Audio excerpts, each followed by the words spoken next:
è un classico napoletano composto da Evemero Nardella su versi del grande poeta Libero Bovio.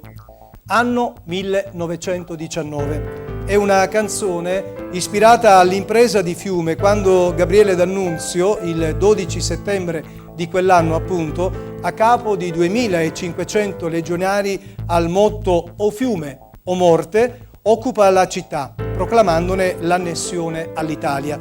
Il protagonista del brano si rivolge al tenente del proprio battaglione con questi versi indimenticabili: "I so napolitana e sin un cant i mora". Surdate, canta Nuccio Bottaro.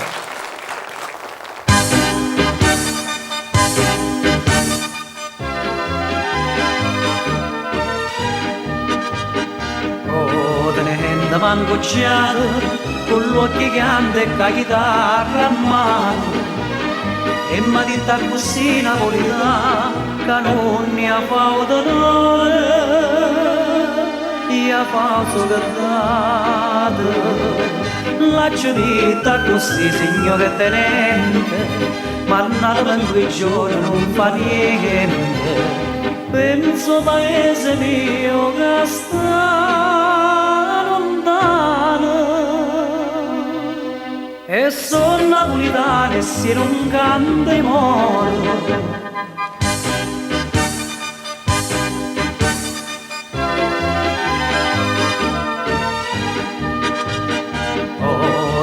Da sospirato, Napoli è bella, sai Napoli è bella.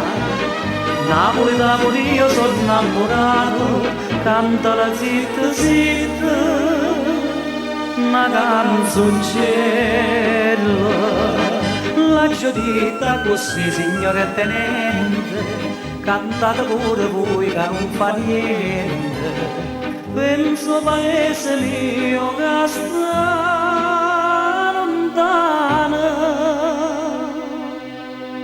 e sono napolitana e se non canti moro.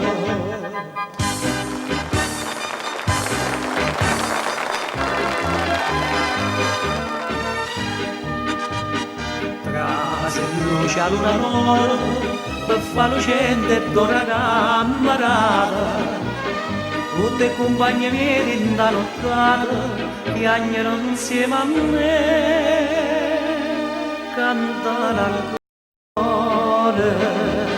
Voi cadete così, signore tenente, e a me in due giorni non fa niente, che il paese nostro sta lontano, e che il napolitano canta solo